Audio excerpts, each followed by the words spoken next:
can I control my thoughts? Can I decide which thoughts I want to think about and which thoughts I want to reject, not to think about, not to let them a place in my mind? Why is it such an important question? It's such an important question because if I can control my thoughts, I can control my emotions, because there is a connection between my emotions and my thoughts. Every thought has an emotions that push it forwards. It's like when I do not control my thoughts, if I sit like that and I let my thoughts render whatever and go everywhere without me say, you are not obliged to go that way, or I'm not allowed to think about different things that I don't want to think about, then my emotions are being controlled. And every thought arose, different emotions. And then I wake myself up and I ask myself, why do I have such an emotions? Why do I feel like that? Why do I feel anxiety or bitterness or sadness? And you can see people that let themselves think about all kinds of things that they don't want to think about, like what will happen if, what will happen later. I met just a few days ago someone that she found out that she has the disease, the cancer. And the most important thing for her to work on is her self-confidence, to believe that everything is gonna be just right. And to believe that, to be full of believe that I can conquer, I can go through this process, this journey of handling the cancer, handling the disease. And the only way to do that is by understanding that you are not allowed to think about what will happen tomorrow. How will I win the situation next day? I can only think about this day, what I'm doing right now. I cannot think about, wow, next month I'll have a chemotherapy and have all kinds of other therapies and I'll go through, procedures that are very hard to go through. And if I will think that way, I will pay the price because I won't be in the moment. And the only way to win this disease and to overcome your anxiety and your fear because of, what you found out about yourself is to think about this day and to fill yourself with confidence. And there is a question, can I control that? It's very hard. Like the thoughts are coming to me and reflections and I cannot stop them. Can I stop them? In order to understand that, I want to jump with you to chapter 27 in the Tanya, the monumental book of the Alter Rebbe. It's the book that concludes or summarizes the Kabbalistic teachings and writings until 220 years ago. And in this chapter, in chapter 27, it deals with sadness and anxiety and on all kinds of undesirable emotions. And he asks if you have an emotion, if you have sadness that does not derive from something happened, you did bad thing, you did something that is not right, you harmed someone. No, you just, going a regular day and you have a kind of a bitterness. And then from this bitterness, it develops into sadness. And then it could get into depression. The depression does not start with depression. It starts from you do not know how to control your emotion, your sadness, and start from, regular sadness every day, everyday bitterness. And he said like that. It says, if you have this sadness that does not stem this anxiety from something that you did, but just thoughts that occur your minds, you're now sitting and all kinds of thoughts coming to your mind. What will happen if I won't have enough money to pay the bills? What will happen if a war will be opened? What will happen if, something bad will come to me? And the secret of this reality is that you can never know what will happen in the next minute. It's like a kind of, you do not know what will happen. And that's the secret of this reality. And if you will think that bad things will happen to you, or if you will think about good things, but you do not control what you think about, you do not say to yourself, I do not allow to undesirable thoughts occur in my mind, then what will happen? You will be controlled and you won't control your emotions. And the most important thing to a human being is to control his emotions. And it's not like being, being cold. It's like to arouse good emotions and reject undesirable emotions, arouse passion and love and emotions that gives you livelihood. And you want to feel that you are doing things and you want to feel passion to your life. So we're saying, and you're just going and you just feel a bit of anxiety and a bit of sadness and a bit of despair, and you don't know really why. And then you look at yourself, you're getting into under what is going under in your soul. And what you found out, that all kinds of thoughts are occurring your mind. And now we are in a standpoint that you have to decide what to do. The first thought that occur your mind, you cannot control. Just jump into you. What will happen? Or different kind of desires, or different kind of unwishful thinkings, or things that, makes you afraid.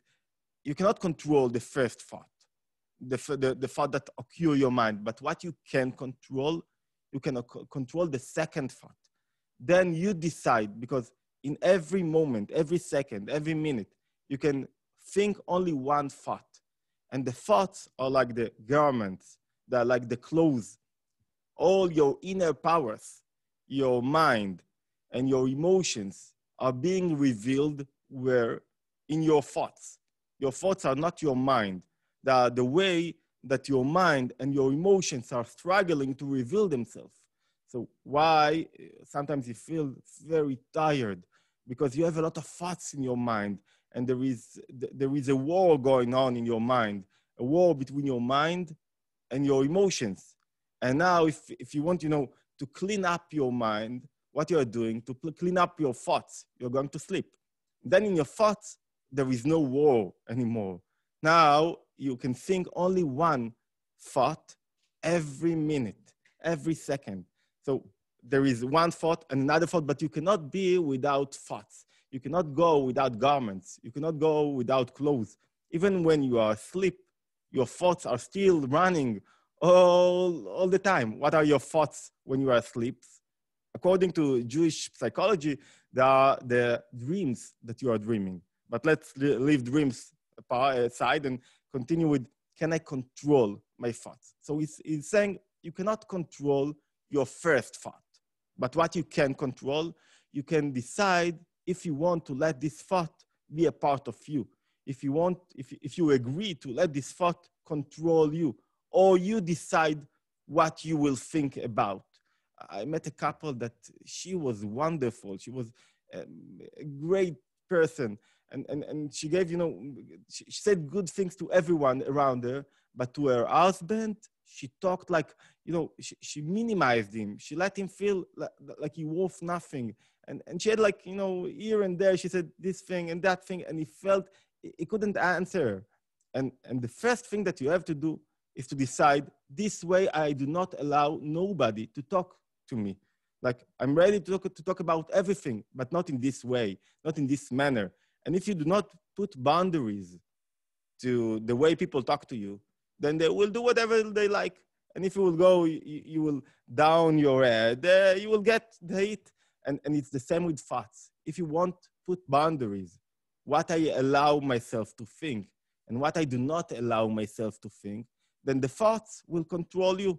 So the Alter Rebbe, Rabbi Schneur Zalman of Liadi, is saying the first thought you cannot control, and don't think like that.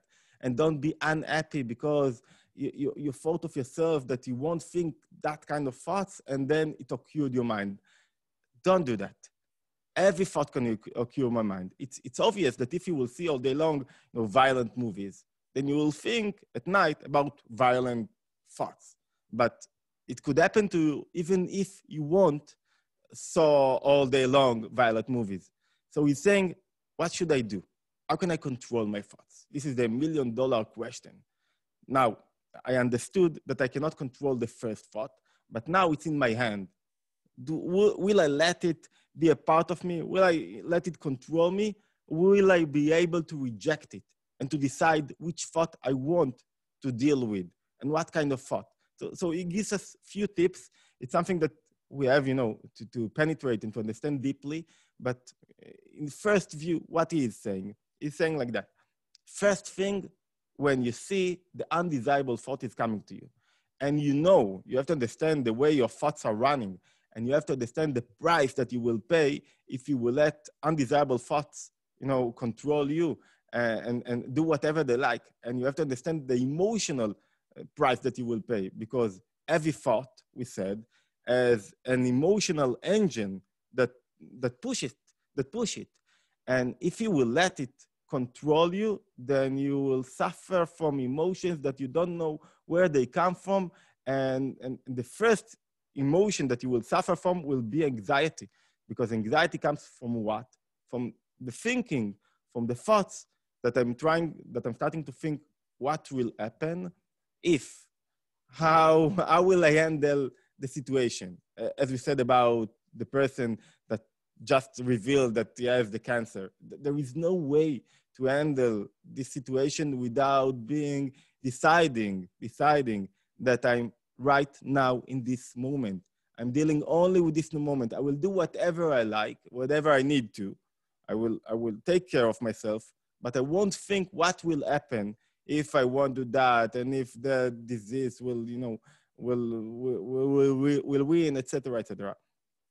So he's saying like that. He's giving us a few tips. The first tip, when you see this thought, undesirable thought, first thought, coming to you and trying to tell you, come on, Yehiel, I want to control you. I want to be a part of your life. I want to handle you. I don't want you to handle me.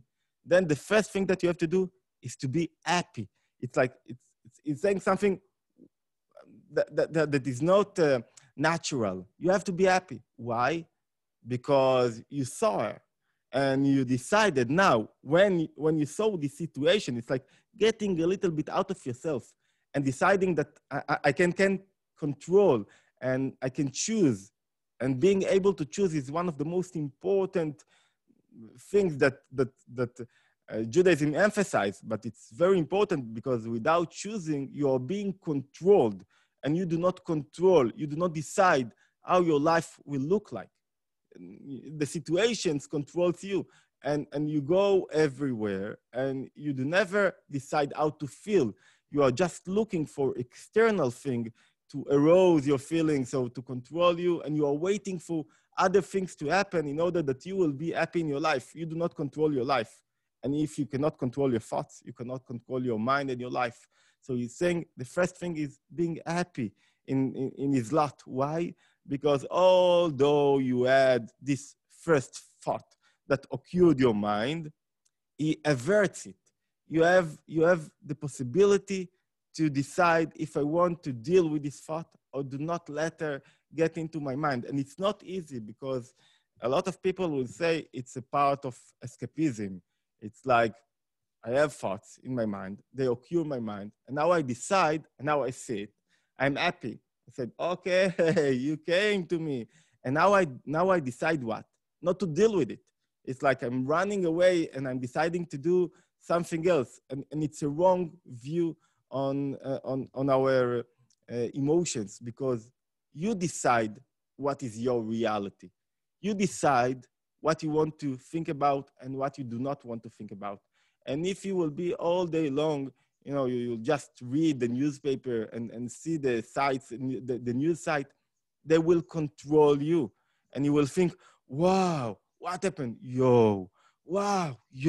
That's the way they control you, because now you are being controlled through your thoughts and your emotions. And the idea is you have to know what happens, but you don't have to go, all day long just to watch what happens. You will decide what kind of reality you want to see. And it's the same when you see a friend of yours or a child or your spouse. You decide what you want to see in your spouse. And if you will look at the undesirable, features, or if you will look at his undesirable or bad behavior, that's what you will see. And that's what you will be connected to. And if you will choose to see his good features, his good characteristics, that's what you will see. And you will emphasize your look on that. And so he's saying, if you have the possibility, if you recognize that, the first thing is to recognize that this first thought, undesirable thought, the thought that you do not control, and it's usually a thought about what will happen, and it's very egocentric thought, because it's all about yourself. It's about what will happen to me. And if you will meet people that have those thoughts that control them, and then the result is that they have emotions that control them, and they feel very bad with a lot of anxiety and sadness, etc., and despair. And if you will see them, you will see all their thoughts, all the thoughts of depressions are around them. Egocentric, to being in the middle, being existence in a way that it's all around me. It's not like just I'm full of myself. I can be full of myself, but full of depression, because I always think about myself. I always think about what will happen to me.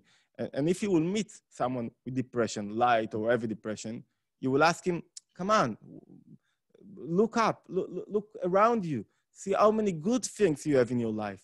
And you will not be able to postpone him, because he will continue to think about himself, what he is lacking of, and not what he has. And that's the first thing that the Alter Rebbe is saying. What is most important, to recognize that.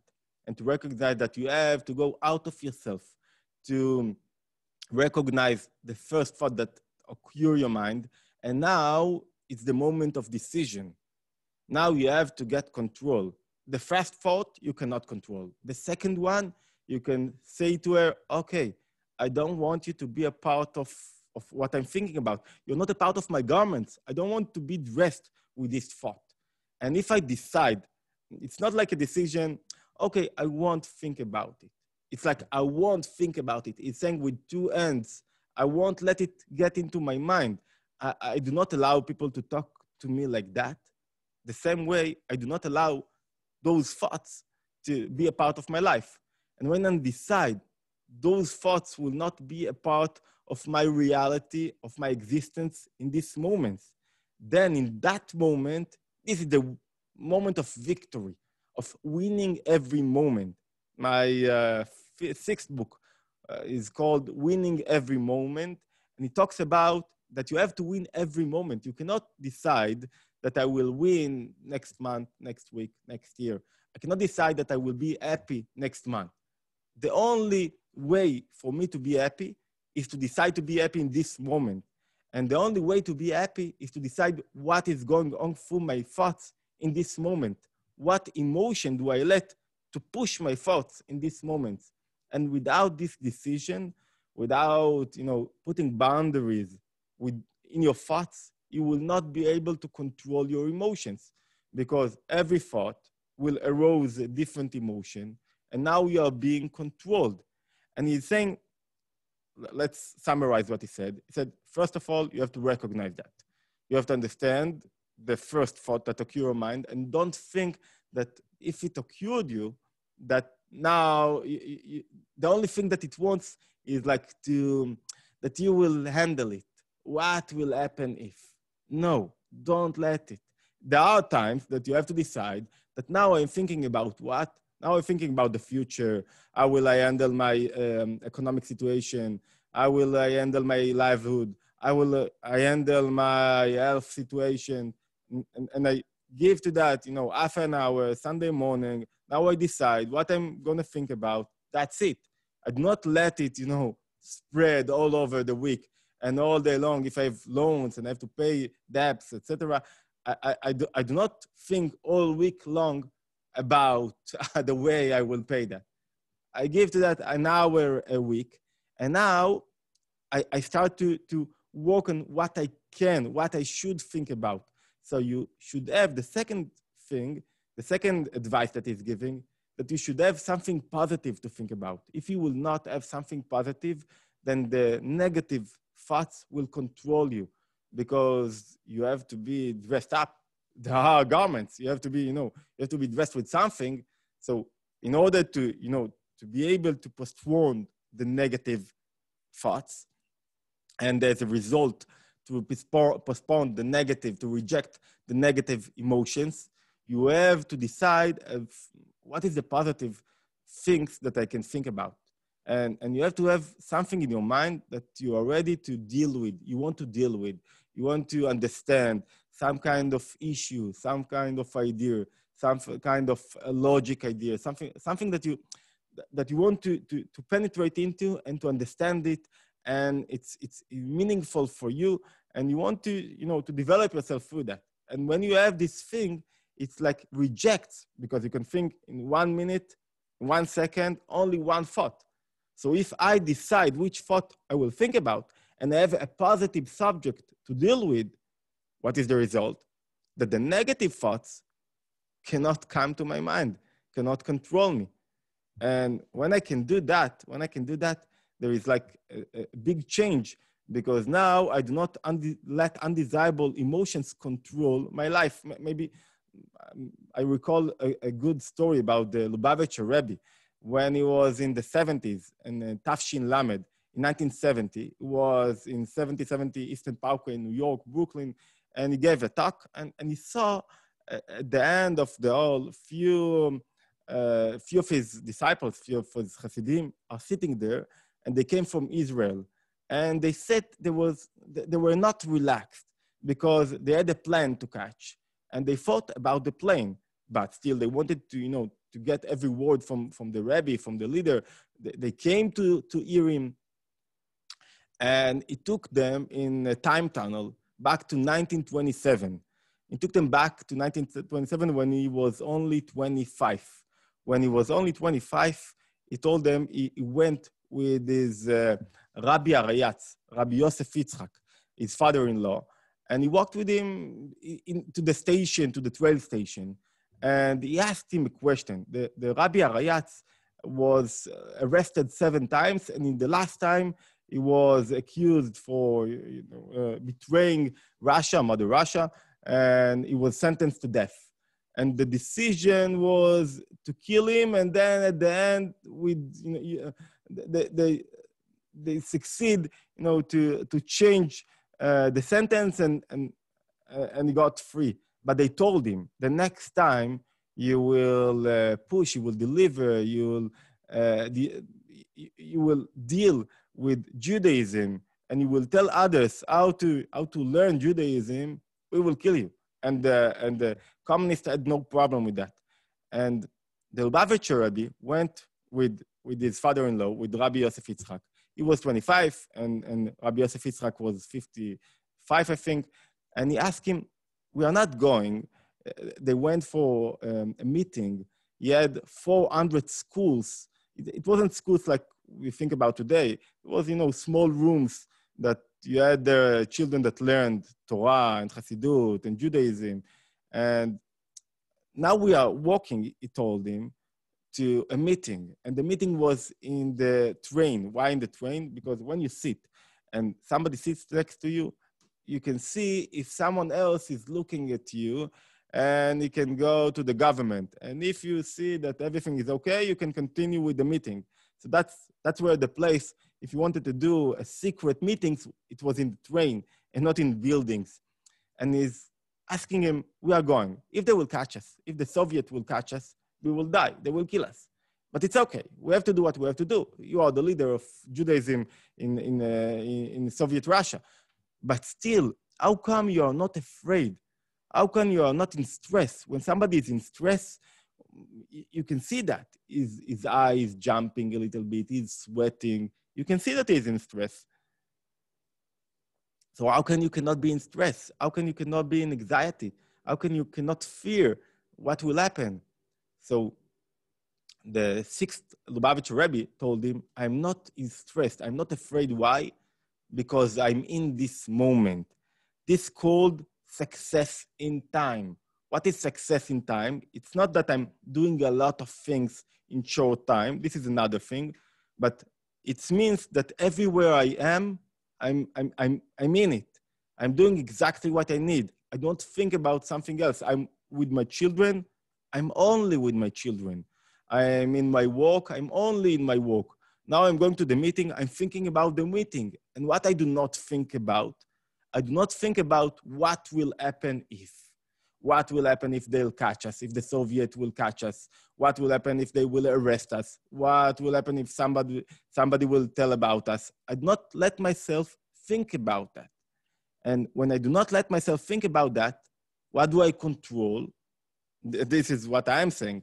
What do I control? I control my emotions. Because I control my thoughts, I control also my emotions. I do not let other emotions, undesirable emotions, emotions like fear and anxiety get into me and penetrate into me. And when I do not let them penetrate into me, now I control everything in my livelihood. I control my life. I control my emotions. And only that way I can control my what? The way, my mood, the way I want to feel. And he's saying, you remember, let's get back to 1970. He's saying to those disciples of him, Hasidim, that are sitting there and they are not relaxed because they are afraid that they will lose the plane, they won't catch the plane. And he's saying to them, now is the moment to decide. If you are here, be with me. If you want to go. It's okay, you can go, but you have to decide where you want to be. Because if your mind is in another place and your thoughts are in another place, you are not here. You are where your mind is. And he's telling them something very deep in the way we can, if you want to be with your child, be with your child. If you want to be with your computer, be with the computer, but decide where you are. When you decide what to think about it. And this is what he's saying. There are a lot of things, to open and to understand about the way I control thoughts. And it's very mechanic work. It's not an inner development and understanding myself and changing my emotions and changing the way I see reality and changing the view of my life and replace my glasses. It's not that. It's something very technical. It's not something very deep in understanding yourself. And you have this kind of work in Jewish psychology and in Hasidism. It's something technical. And that's why the result, what you gain, the price that you get is in cash. You get it in cash right away. Because if you can control your thoughts, in this moment, you do not let the fear control you. And now you decide what to think about. But you got to have a positive replacement, something good to think about it. You have to think about it's not only good, something deep, something that you can contemplate on, something that entertains you, something that makes you. There is a pleasure when you do that. It's like solving something or learning something. When you learn something, you have an issue that bothers you. It's a deep issue, not issue that bothers you because of some kind of interest. It bothers you because the thing itself, it's like how to solve a mathematical question. It's because the thing itself bothers you and you want to open it, and you want to solve it. That's why external, thoughts that occur your mind, first thoughts, do not control you. And I think what he's saying at the end of chapter 27, we just cut, 2 sentences from this chapter in the Tanya. And what he's saying, it's something that caught me very strongly. He's saying, therefore, when you have this fight and you see and you recognize the first thought coming to your mind and occur in your thoughts. And now it's the moment of decision, as we said. And now it's the moment of being happy. Why happy? It's against your nature to being happy. Why? Because I understand that in this moment, I am a fighter. I can fight and win the way I think about. I can understand my duty in this moment. And it's not natural. Nothing in being, in working on yourself. It's like nothing in parenting is natural. It's the opposite way of being natural. It's like to control the way you think of life. And he's saying, therefore, one should not feel depressed or very troubled at heart. It's like he's saying to me, Yehiel, don't be very troubled and don't be depressed, even if you be engaged all your life in this kind of conflict. Even if you will have every day this conflict, every day you have fights in your thoughts, and this fight is between different kind of thoughts that want you to take you out of this moment and to take you, to think about undesirable things and to think about what will happen and to put yourself in the middle of everything, and other thoughts that wants you, to find unity in life and to find and to be concentrate in what you're doing now. So he's saying, even if all your life you will be engaged in this kind of conflict, don't feel despair, don't feel depressed, don't feel like it's something it's something that you are punished of. No, it is not a punishment. It's like a present that you have in your life, because now you can be, according to his writings, a part like godliness, because you can decide about your life. You can own your life by owning your thoughts and then owning your emotions. And then you can decide what you are being, excited of and what you are full of passion of. And he's saying, even if you engage all your days in this kind of conflict, maybe that is the reason you are being created for. And this is the service demanded from you, to win your thoughts, to win your fights in your thoughts. And when you think about it like that, it's like, I have a mission in life. There is meaning for all those undesirable thoughts that occur in my mind. It's not natural. It happens in order that I will win them. And when I win them, that's where I gain control to my life. Thank you very much, and see you in the next video.